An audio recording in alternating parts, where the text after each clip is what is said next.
think we're here. We're here. We're here. Good morning. Good morning. Happy Friday to everybody in the Nudelberg Daily Huddle. So on Fridays, you concentrate on F words. So F is going to be the letter of the day. We have a lot of fun stuff planned. But talk to me about the feedback from yesterday's shit show. Yeah, it's all about pivoting, and I'm not a big fan of that word, honestly. But I have one of my favorite podcasts is named The Pivot, and really that's what we did yesterday, right? We got dealt some adversity, and we found a way to get it done. And apparently it resonated well with people because they were like, "Hey, even your shit shows are great shows." Which is a classic comment, really gave us confidence. But we're here to build and support the community. It's not just about us. Today we'll have a really good friend of mine who I am fortunate to know and do business with, who is now on the second part of his career, and we get to do that together. So, it's really, really cool. But for me yesterday, this whole Mercury in retrograde thing, which I don't even really know what it is, but yesterday my whole day was a shit show. And I'm serious, man. It was just craziness. And what was so bizarre about it was when I said that this morning to Brett, who'll join us in a minute, he goes, "You can't appreciate the good days until you have a bad day." Amen. Amen. So it was just like, geez, I couldn't wait for the day to be over. So I'm excited to be here. I'm excited the technology is working. Mr. Shea, who is constantly innovating, you're constantly innovating, came up with new footage for our wake up music. So let's get right. You give me an idea, and I make magic. Shay makes it happen. So Shay, make it happen and show everybody what you did. Let's wake up. Wake up, everybody. Get up, get up, get up, get up. Wake up. Come on, come on. Wake up, everybody. Teach a new way. Maybe then they'll listen what you have to say. Wake up, everybody. No more sleeping in bed. No more doctor thinking, time of thinking ahead. Come on.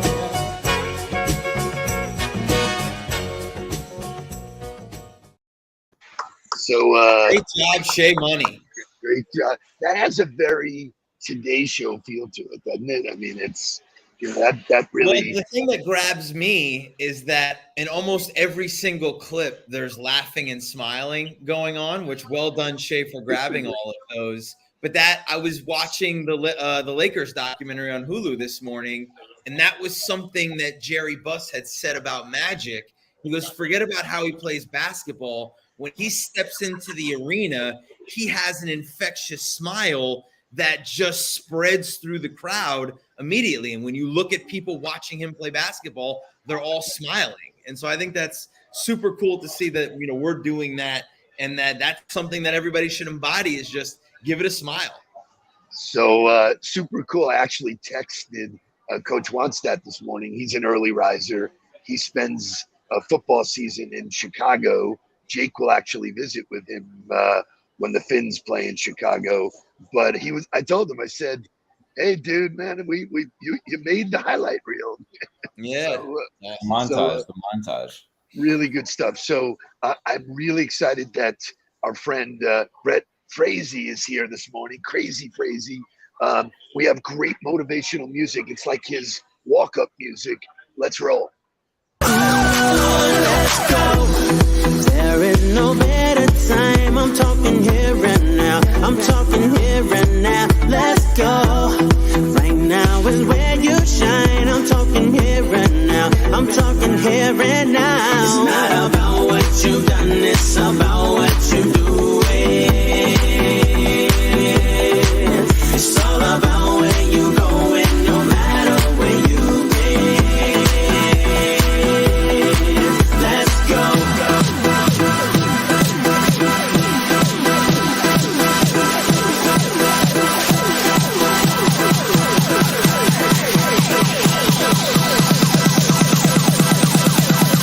Let's go.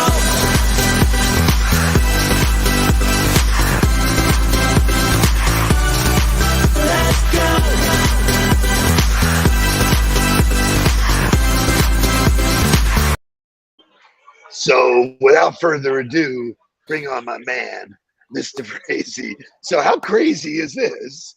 I send him the show notes and he says, I just saw Calvin Harris a month ago in Ibiza. Bam. No way. give me a bam, Shay. Give me a bam or a bang or whatever. Is that crazy? Pulls up, three-pointer. Bang! Bang! It's good! I gotta get the story. I gotta hear about seeing him in Ibiza. Like, that sounds ridiculous.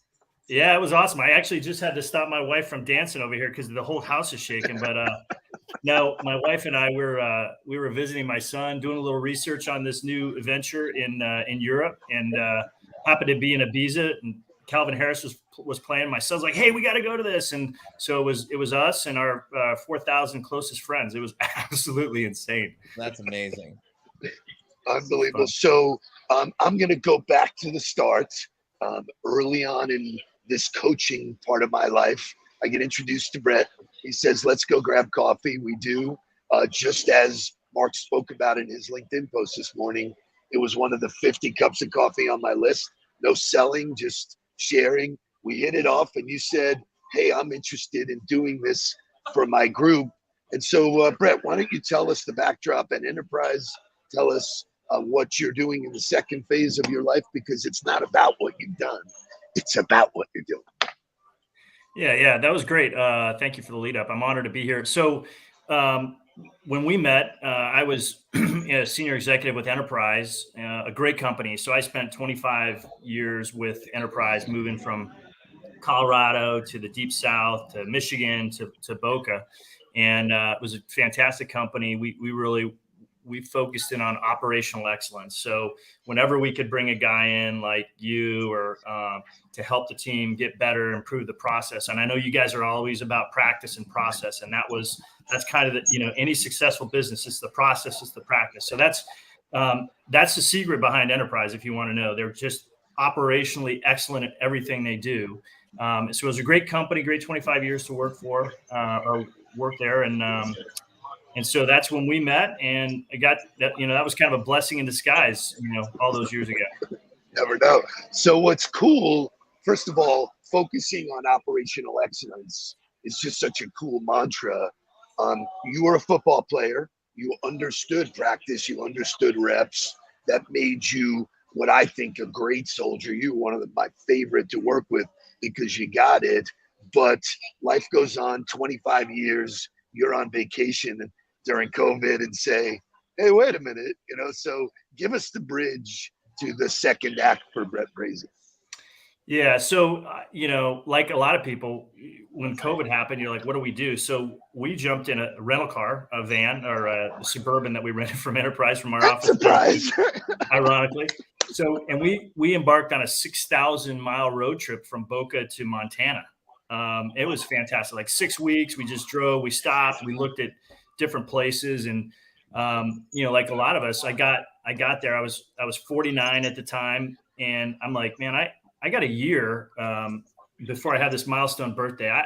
What am I doing? I want to be able to go to Colorado or Montana in the summer and the lake in the fall. I want to see SEC football. And it's kind of like an epiphany, right? So it hit me and I came back, I talked to my boss. I said, hey, man, I had this epiphany 1 year and he was awesome. And it was it's a great feeling when you have that realization. And so, we worked up through my milestone birthday and that was it, and it was kind of the ironic thing is I look back now, and I spent the last year of my career worrying about employees and keeping them happy and making sure they didn't leave. And, that term, the Great Resignation happened.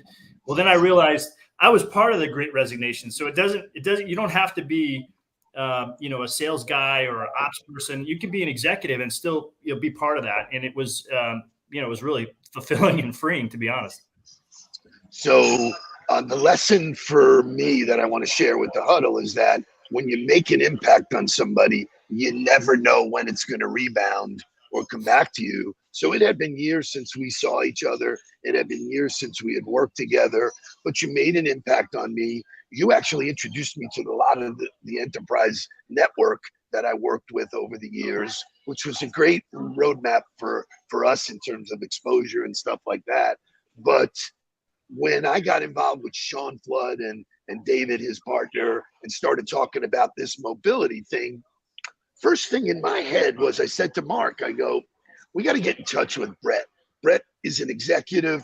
Brett understands transportation, government, finance. I mean, this is a dude that brings so much to the table. We got to see if he's interested in what we're doing. So, I mean, from the first conversation, and I want you to share what was in the backdrop when I reached out to you, when Mark and I brought you to the office. Kind of give us, share that with the huddlers. You know, what did it feel like? Because it was an absolute bullseye.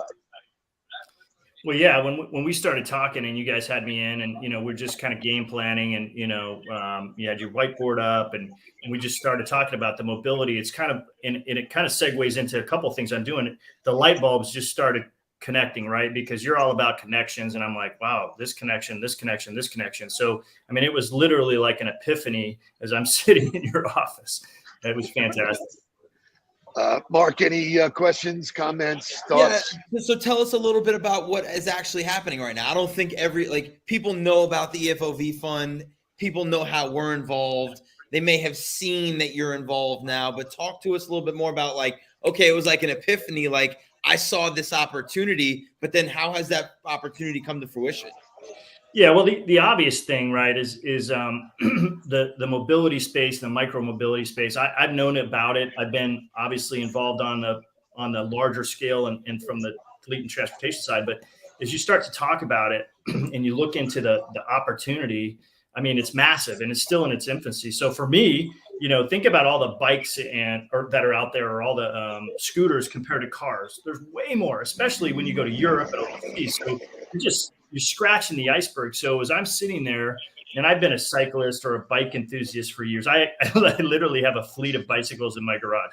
Wow. So we're sitting there talking about it, and I've got another relationship with my best man and fraternity brother, and he owns a company called Bike Case, and so we've been involved making, like, you know, I'm going to call them dumb products, but they're not dumb. They're just smart goods, right? They're accessories, and he's like, man, this business is growing. This bike side is just blowing up. And so as I started thinking about it, and then I met you, and I started talking to the guys at EFOV with Sean and David. You know, mobility is not only how we get people from place to place, but it's about all of the things that can be connected to it. It's making that experience better. You know, you don't buy a Ferrari because you want to spend $300,000 on a car, right? You buy it because of the aesthetics and the sound and the look and the feel. And so that same thing is going to happen in mobility, where you're going to have all kinds of things. So we're talking about safety. We're talking about rider experience. We're talking about just linking technology to helmets and everything that can come out of that. It's just unbelievable. So that was kind of my aha moment, and I connected there, and I said, you know, I think we can make some real impact here with obviously my background and what I do in the government space and everything else, but also just in the introductions and the you know, connections that we have. So it was good. That's awesome. You know, I find it fascinating. Yesterday, California voters voted that they will not sell gas cars in 13 years. So you talk about impact. This is not some hokey marketing thing. This is reality. This is a new way to get around that people are going to get their arms around. And just like everything in life, early adopters are the ones that reap the benefits. So I love the fact that you and I and Mark and Sean and David are on the front end of this. But a day in the life of Brett Frazee, Frazee, sorry, old habits. Because I know right now you're like just outside of Auburn. And tell us why you're there and what the freedom has done for you. Yeah, and I apologize. The sun is just coming up here. I'm at Lake Martin, which is about. No, it looks great. It's beating on your face beautifully. Got a great backdrop. I'm all about it. I'm blessed for sure, but yeah. So the sun is coming up, and Lake Martin is about 30 minutes outside Auburn, where one of my sons goes. But it's also, you know, it's about halfway from Gainesville to Ole Miss. I have a son in Gainesville as well. So it is the SEC football mecca, right? So one of my epiphanies, I said, hey, I want to chase SEC football, and I couldn't do that behind the desk. So this is a great way for me to experience the personal things that are important to me. One of the personal things, right? And so it just works great, right? So football's here this weekend. What does that mean, chase SEC football? Are you chasing down the greatest venues in the greatest conference in college football, or are you going to marquee games? What is that? Well, that's a good question. I've been fortunate enough to be inside, a few stadiums, but the SEC is something different, right? And so, yeah, we've got some key games lined up. We're entertaining here quite a bit, and it's just going to be, we're going to see Alabama, we're going to see Florida, we're going to see obviously Auburn a few times and Ole Miss. So a lot of fun. That's awesome. Do you have a favorite game in the SEC? Every year it changes. I will say, like 4 years ago, I saw College Game Day at the Swamp, and they happened to play Auburn. I didn't have a son here at the time, man. It was the best experience I've ever. It was awesome. We were at that game. Were you really? And that was actually the game that my dad brought my son out of the tunnel. He came out with the Gators running. That was an unbelievable experience, because that for me was really going back after I had been out for a few years, and to have just the perspective and the observing experience of watching my son and my dad really enjoy the access to the game, and me to just be able to hang out and watch and not have to be a part of it was a really cool experience. That's awesome. So here's my question. First of all, that was the highlight for me in my entire life. I mean, running out on the field, we were in the end zone when P. Ryan cut the corner and then made a beeline for us in the end zone. I ran in the end zone and hugged him. So it was just nuts. But obviously, football is a basis for you. Football is a basis for Mark. Mark is, just wrote a book and launches it in 2 weeks, where he talks about football, family, failure, all the F words. So 2 things. I'd like you to share, what did football do to prepare you for business? What do you still in your life? What disciplines did you take away? And then, because I don't know how to say your last name for all the years I know you, I'm going to ask the huddlers, put your favorite F word in here and let's have some fun with that. So go. Well, that's, I'm going to stay with your theme today. Fun, right? You got to have fun no matter what you're doing. But in all honesty, my football experience, I wasn't the best football player. I was really good. But when you get to that college level, I thought I was a super fast guy in high school. I was, right? And track star, all that stuff. The game is turned up, like the volume, just the speed volume just goes way up. And that's the best way I can describe it. I can't imagine the pro level. And so I learned a couple things, appreciate what I had, but I was humble, the humility of the people that I was around, much better athletes than I was. And as a result, I had to be resilient. So my takeaway was, as I got into the business world, I knew that there was going to be, there was a lot smarter people than me, and I wanted to be with them because that grew my game. It raised my level of speed, if you will, on the field. And that wasn't intimidating to me. That's what I was accustomed. So I would just say that humility led to the resilience and the understanding of who you are on the team, right? There was a spot for me. There was a spot for everybody. And just surround yourself with better people, faster people, bigger people, whatever it is, in your business terms. So there's this term out there right now that's called quiet quitting that I got asked about. I saw Joe Mullings posted about it this morning. Yep. And it's people who have this idea of just doing the status quo, right? Of just showing up and doing just enough to get by. I don't necessarily think that's a bad thing. I think you need contributors. You need people that just do their job and be inspired of them. But you obviously didn't do that, right? You going to college and being a part of a college program where you had to push yourself to do a little more. You had to study the game a little bit more. You had to maybe put some extra reps in the weight room. You had to maybe catch a few balls after practice, whatever that little extra was. How did those activities convert when you got into your career? And how did you climb the ladder of enterprise with that mentality of, I knew what I had to do to be successful in football. How's that going to serve me here? Well, that's a good question. So obviously being competitive is helpful, but that resilience thing, the beat down, the practice does really help. I mean, you have to do that. It's the process. And I'll tell you, I'll move it to today.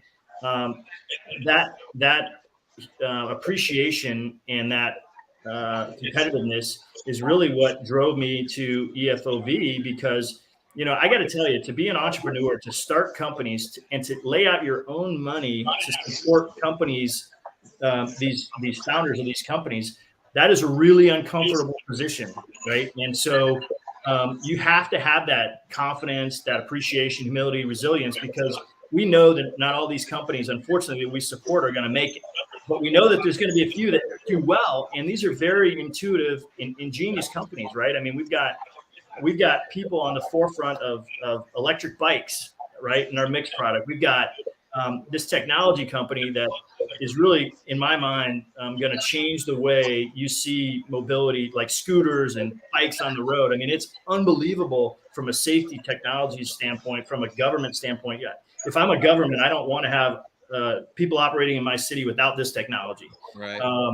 We've got some European brands that are fun. I mean, I never thought I could say that. Hey, we got European brands that are really fun, but they're cool, right? So, hey, look at this. Look at me. We got watches. We got cars. Yeah, and I'll tell you, in the last couple of weeks, I can't talk too much about it, but my partners, they discovered this opportunity and they pivoted. And I know, sorry, Mark, I know you don't like that word. It's okay. It's okay. They pivoted and created a vertical that's really unheard of in the industry. And so you're going to read about that in the next month or so. I'm confident. But I was just like, wow, I have surrounded myself with really smart people. And so the legacy continues, right? And so I get to ride on their coattails and hopefully add value here and there where I can. Awesome. What a great close. I'm going to fake the last F word, and I know we need overtime. Shay, could you give me overtime? Because I need 2 minutes. And we'll go to overtime. Awesome. So it's not a real F word, but I want you to talk about the role that philanthropy has played in your life.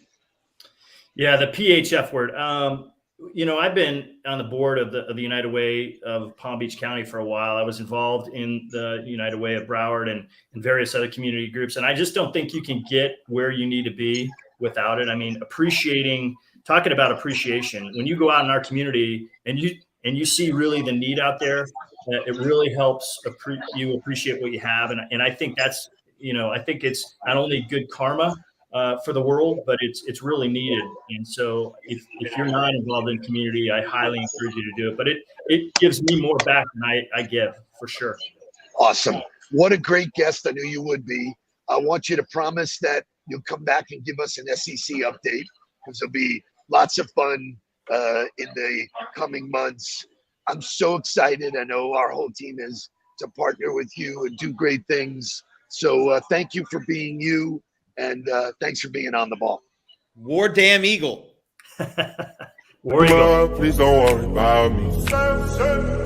I'm about to let my heart speak. My friends keep telling me to leave this.